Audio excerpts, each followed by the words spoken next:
Hello, you fabulous interior design professionals. So good to see you. Well, I can't see you, but you can see me if you're watching this on YouTube. And if you're just listening, I'm having a fabulous hair day. If you're watching, you know that isn't true, but that's okay. We can suspend reality here just a minute. We're going to have a great conversation with a lovely guest named Darcy Guttwein. She is a seasoned world traveler, and she has a passion for lifestyle improvement, and she spent a couple of decades focusing on hotel living. And specifically, she's written a book called Hotels to Home. And it's all about those things that we can take from amazing hotel experiences that will allow us to elevate the lifestyle we're living or the lifestyle our clients want to live. And we had a great conversation. I came away with a couple of important thoughts. And you'll hear them in the conversation, but she refers to the foyer or the entranceway as a portal into what is to come. And I love that idea. Like, how beautiful is that? That this is like announcing where we're going to go. And I have a presentation in a week. I'm definitely going to sneak that into the presentation when we get to the foyer. I'm going to talk about this portal. She also talks about front of house lobby and back of house lobby. And that's happening at this presentation as well. There's the foyer that everybody comes through, or the foyer, depending on where you live, or the entrance hall, depending on where you live.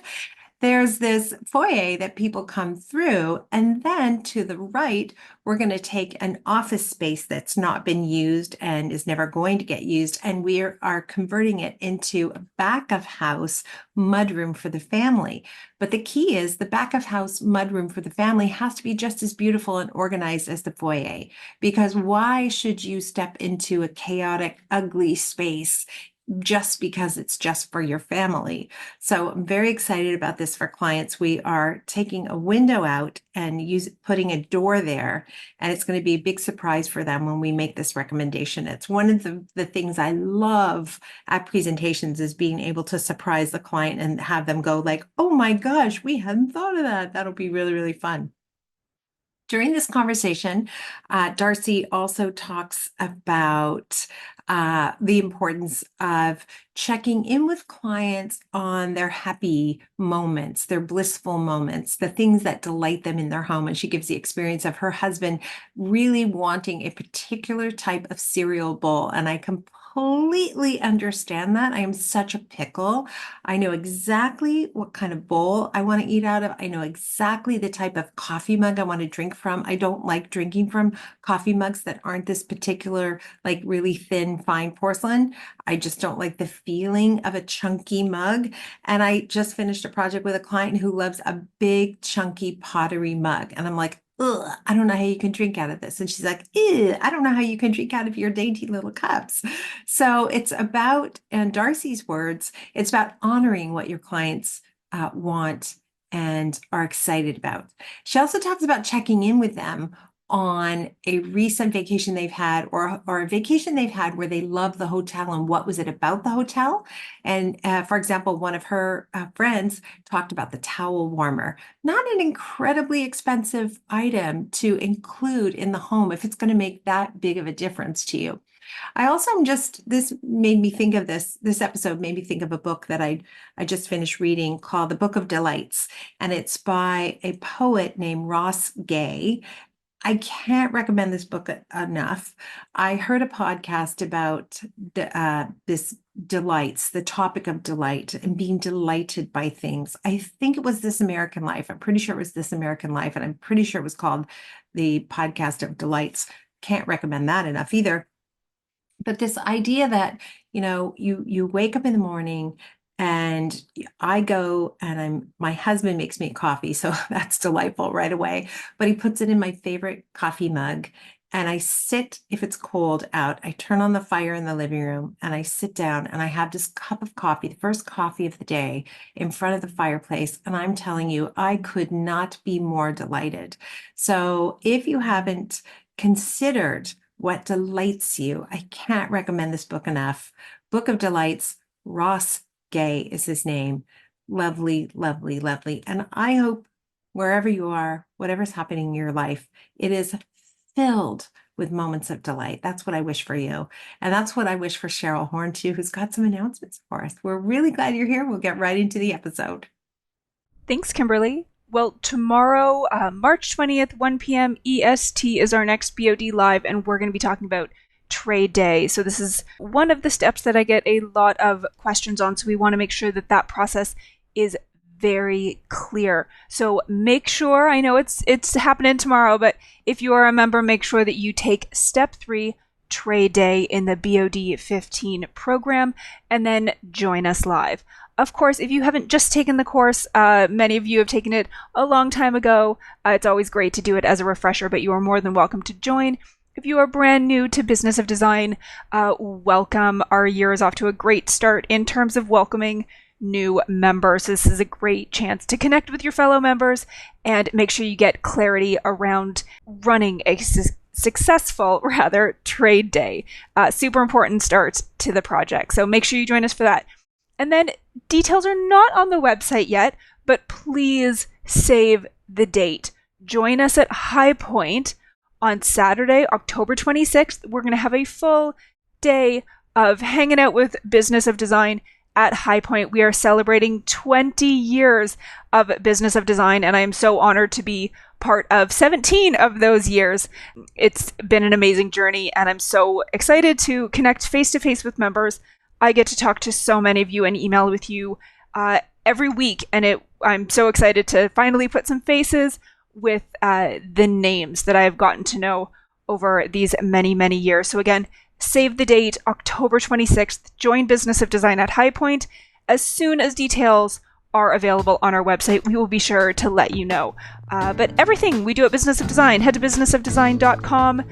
Reach out to me anytime with your questions, Cheryl@businessofdesign.com, and we look forward to connecting with you and seeing you in person this year. Thanks so much. Hey, Darcy. Nice to talk to you. How are you? Oh, I'm well. Thank you for having me on. I'm excited to talk about things. Well, I am too, and I think you've decided not to use your video today because you've been battling a cold for a couple of weeks or some nonsense like that. Remember colds, everybody. Correct. You're feeling better though? Use your sanitary wipes. Yes, I'm feeling better, and thank you so much. I'm so glad. And you're in Colorado. Yes. But we decided that we figured out rather that our daughters live not too far from each other in Los Angeles, which is very cool. I know. I love small world stories. I feel like we're all connected. Well, I think that's more than a feeling. I think that's a real thing, right? That's a real thing. And we're also connected in this way. Darcy's written a very cool book, and it is called Hotels to Home, Living the Luxury Hotel Lifestyle at Home. Well, that sounds lovely. As a consumer, I want to live that lifestyle at home for sure. But what we're really going to focus on today is what are the things that you have learned, Darcy, from exploring this avenue of learning that might translate into helpful information for those of us who decorate homes and build homes for clients. So what's so great about hotel living and why should we pay attention? Well, I think hotel living itself is exemplary, right? You have an industry that has been around for hundreds of years, and it takes care of people. It is the hospitality industry. And so what I like about it and why I used it as a template for me and for my lifestyle was because I figured they probably perfected it, right? They got about 100 years doing this, or a couple hundred years. And so how can I take that home and use it against maybe my personal lens? So I feel like when we say we're doing and working with hotels to home living concepts, we're actually using the hotels as the experts, but ourselves as the curators and the purveyors of what we really want at home. So if you think about this and you're working with some clients, ask them perhaps about their vacations, because what's very interesting about this is we not only have the hotels as experts, but we are also deciding each time we plan a vacation what we like, what is important to us. And let's face it, sometimes that's hours of research.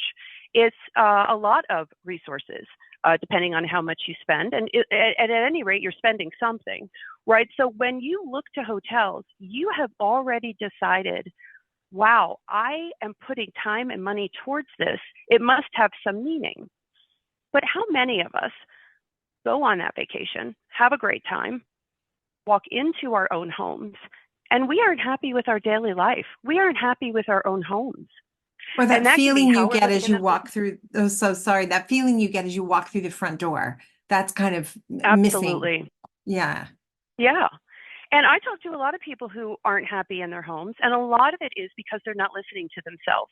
So if you just look to your travels, that's one aspect on how to listen to yourself, right? Because when you plan that trip, whether it's a 1-star trip or 5, you are deciding what is important to you.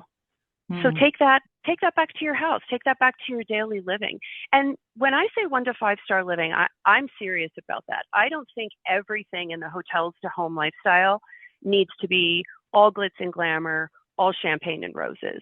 And let me give you an example of that. I was speaking with a young woman, and she was building a new home and talking about her bathroom.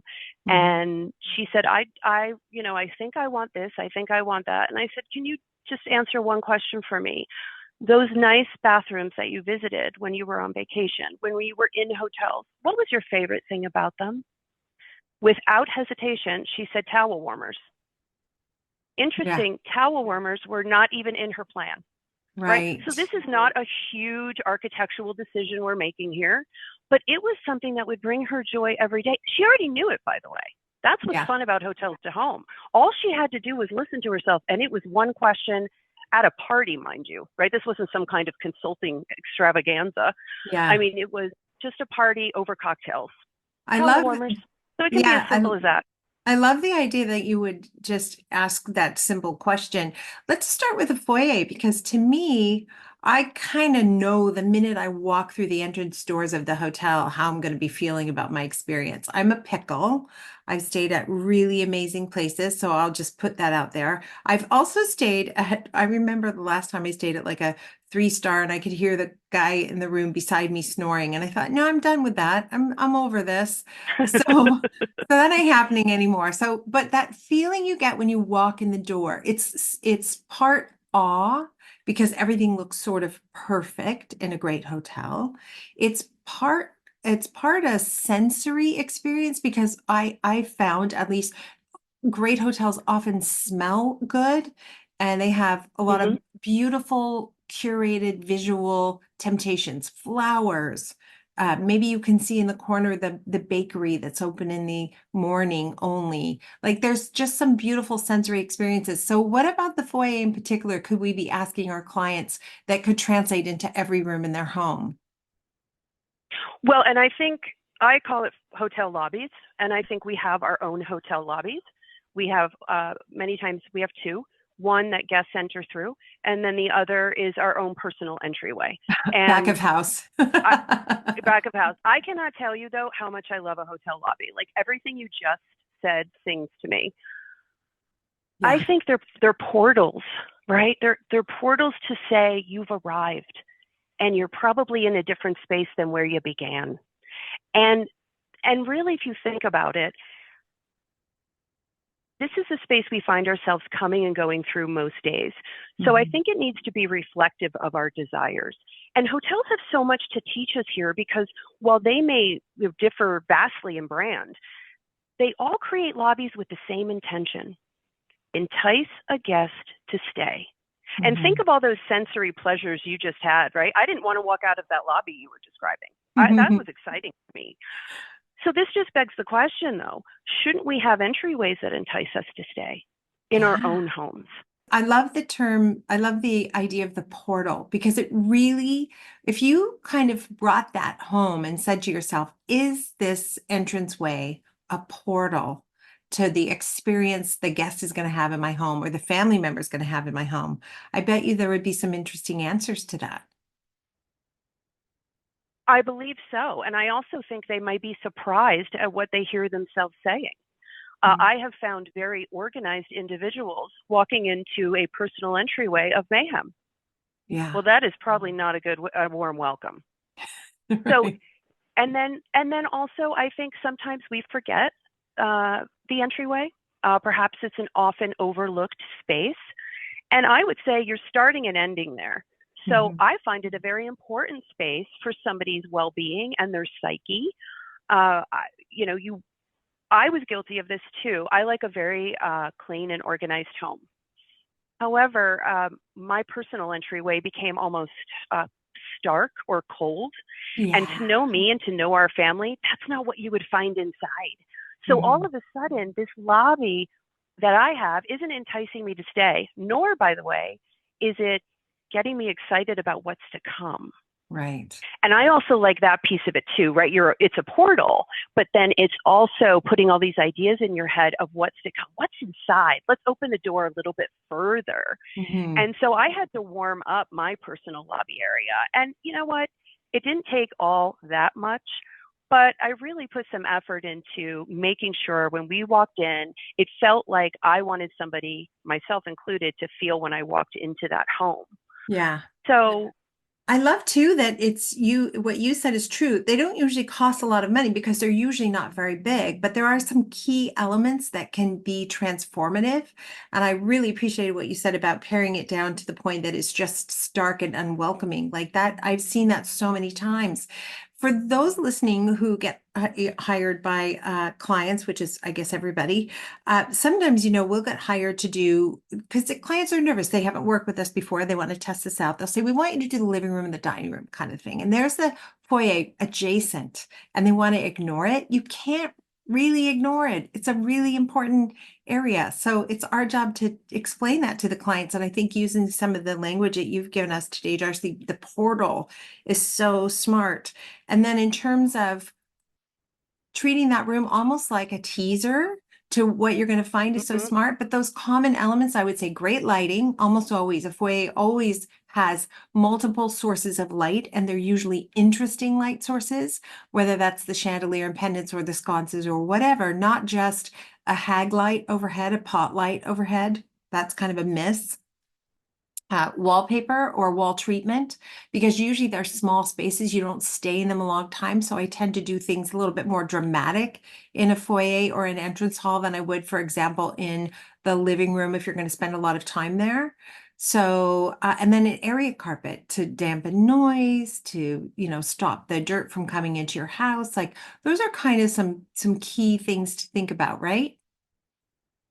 Absolutely. And I think that you can make the lobby easily complement the other rooms without the big expenditure, or go all out. I've got a fantastic foyer that, you know what, if we have a party, the guest lobby, I would call it, we roll up the carpet, we move the tables, and guess that's where we dance, Yeah. right? So you can make it whatever is going to be meaningful to you. It was funny because I actually focused on the guest entryway a little bit more than I did my personal entryway. I Mhm. would probably flip that now, Mm. because I think I would have a better understanding of the value of the lobby and the meaning behind the lobby had I started with our personal entryway first. I didn't, though. I did probably what Yeah. a lot of your clients did. Let's design those front rooms. Let's entice people to stay. Let's Right. get them excited about being in my home. But all three rooms in my home, so the foyer, the dining room, and the great room, they do all have some common elements that tie together. And I like that because, again, it's that teaser of what you're going to find inside. It's so funny that you said that because you're so right. Often there's a formal entrance or foyer and it's beautiful. They spent money on it. It's gorgeous. And then you come in through the garage into a mudroom that is pure chaos. And you think these people come through this door every single day. And the message is it's not important to be organized or thoughtful in the space. It's a dumping ground for anything and everything. So there are backpacks everywhere. There's Amazon packages everywhere. There's dirty boots. There's everything back there. And then because you go through that entrance so much, your friends start using that entrance too. And suddenly you have this foyer that's nobody's going through. That's Right. such a pity. Yeah, you're so right. It kind of reminds me of that phenomenon of if you're young parents and if you've got kids and you're going to decorate the house, you decorate the kids' rooms, and then maybe you do the living room and the kitchen, but your own primary bedroom is last. And I have hmm always said if I could go back in time, I would have done my primary bedroom first because I'm the one who needs the nurturing. My kids don't care what their room looks like when they're 1, 2, and 3 years old. They just don't, but I do. So it's too bad I kept that back for myself. Absolutely. And I would encourage that. I mean, you're there every day. What better way to punctuate it, right? I'd like to wake up to something beautiful and auspicious, and I like to go to sleep to sweet dreams. And so a room makes all the difference in that. And also, you mentioned about the raising babies and the younger kids. A parent needs good sleep, right? I mean, no doubt, a parent needs to Right. have good sleep behind them in order to be the best parent they can be. So I would agree with you. Start with yourself, and then shine that light on your kids. Yeah, when you can. That could be phase two, that could be phase three. They can live with leftover furniture. They won't care. They can decorate their own room, for goodness sakes, for years and years. But Right. it is funny how many times we've done children's bedrooms, and then sometimes we've redone the kids' bedrooms because they're older and they're in a different phase and they no longer like Pokemon or whatever the thing was.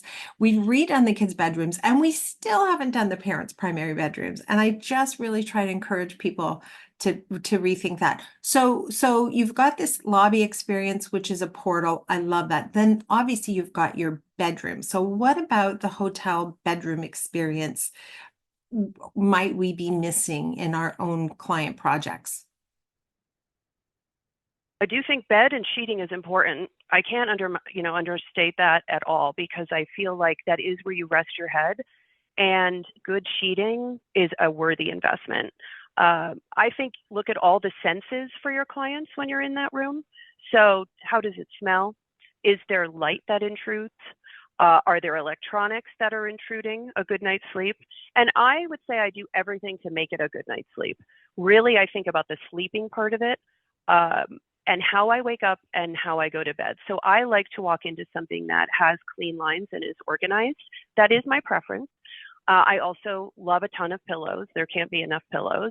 That brings me some type of peace when I walk in. So for me, and that's a Darcy style, but everyone has their own style. And again, let's Right. go back to hotels. This is their business. Yeah. I had a friend, she went to a posh New York hotel, best sleep her husband and her ever had. They actually ripped off the sheets, flipped the mattress, and ordered one before they even left the city to come back home. Well, I think a lot of That's how hotels much they sell their liked it. mattresses now, right? They sell them. Yeah, Yeah, yeah. that's There's a one of lot of those. hotel retail. Yeah, that's one of those things there's very few things I want the clients to pick out in a project. I like to pick everything, but a mattress I think is really important because what feels comfortable to me and what feels comfortable to them is something different. So that's one of the things I encourage uh, my clients to go and buy. But in terms of bedding and sheeting, we will sometimes overhear a design professional saying, the project's on a budget, and so they're going to go to IKEA or wherever and buy sheets. And I'm like, good God, no. I don't care what the budget is. Quality sheets that you sleep in every single night are so important. And I remember the first set of really good sheets and a duvet that I bought. It was so expensive. We'd just gotten married. I couldn't believe I was spending this much money. And you know what? 25 years later, they still were beautiful. They were still stunningly beautiful and serviceable. So they're not going to fall apart. You don't have to change them all the time, but spend money on good quality sheets, I would say. Yeah, I think, again, where you rest your head is so important. And, you know, good sleep means probably a happier disposition.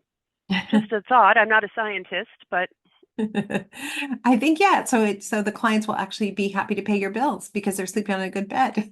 Well, I don't want to leave behind absolutely. anything that touches the client on a regular basis that they're going to be annoyed with or think isn't quality. And when you're thinking about as a design professional, your brand, most people don't start out and think my brand is IKEA. Now, some do, and there's nothing wrong with IKEA if you're dealing with young families budget projects. There's absolutely nothing wrong with IKEA shelves. And in fact, the lac shelves we use all the time.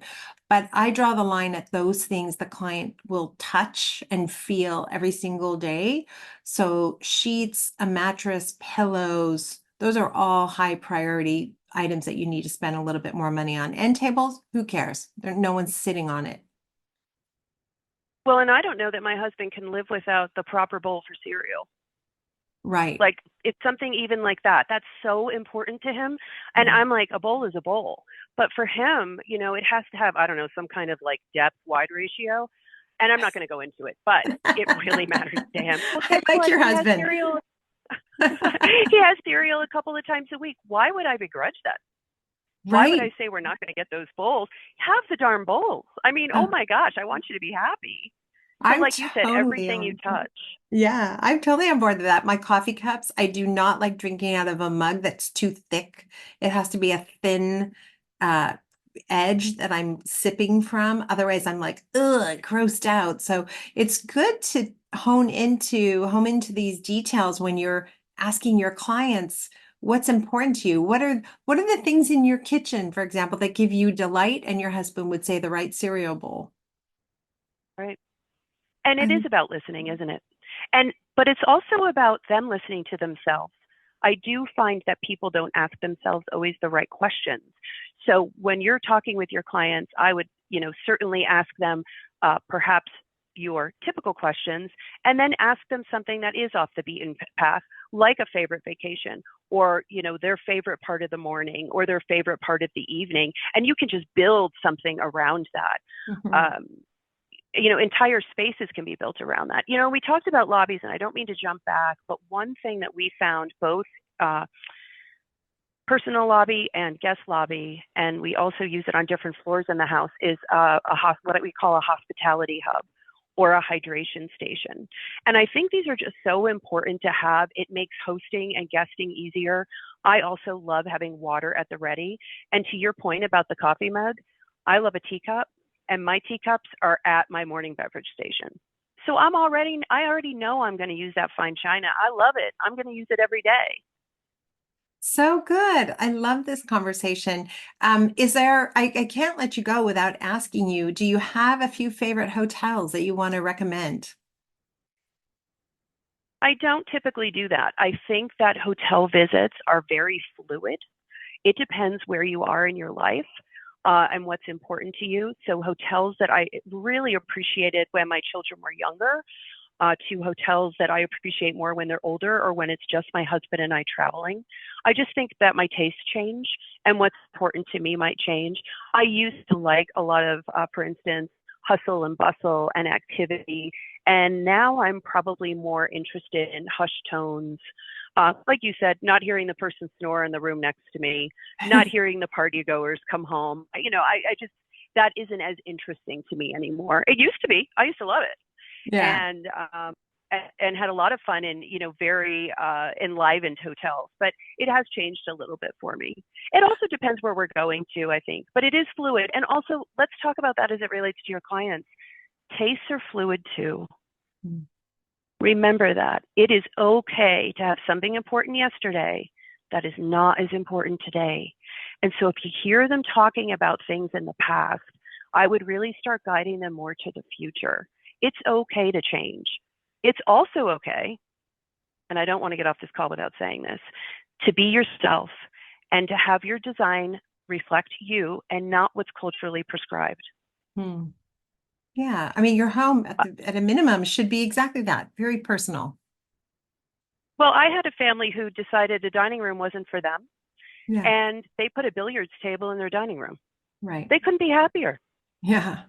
We love to end every episode with something called design intervention. It's just a great piece of advice you want to leave the listeners with. I think a lot of design has to do with honor. It's I've mentioned listening many times, but I think it's a lot about honoring personal preferences, and then finding out those family personal preferences too. So not if you're solo, fine, but you can also cohabitate and find a beautiful ground where you're meeting personal preferences.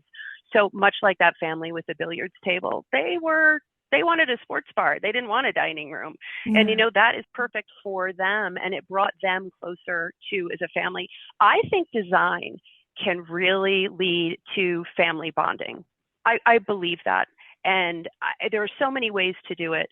And I just think, if you honor yourselves, you honor the family as who they are, the household that they want to be, they will end up bonding. I often call hotels to home my family's love language. It's because we don't know another way to live. We've had this for 2 decades, but we all understand each other. We all have a common ground with it. And I think that that's really nice and will bond us for a lifetime. Beautiful thoughts. I love this concept of focusing on honor and honoring your clients' wishes, honoring their personality, honoring their budget. You can just take that into every aspect of working with clients. There's nothing more personal than being a design professional in someone's space and helping them create that home that gets them where they want to be. And we often say, we're not selling furniture, we're selling Friday nights in front of the fireplace playing a board game or having a pool game in the dining room, whatever. So I thank you for the reminder. I think that I'm going to take that away and just make sure that I'm checking with my clients and see how they're feeling, and are they feeling that we're capturing the spirit of what they want to capture. Great conversation, Darcy. Thank you so much. I enjoyed it. Thanks for listening and supporting the BOD mission to improve the industry one design business at a time. If you're ready to implement an exact business model for running a streamlined, profitable business, field tested by thousands of design professionals around the world, head to businessofdesign.com and get started today. It's time to dramatically improve your business and transform your life.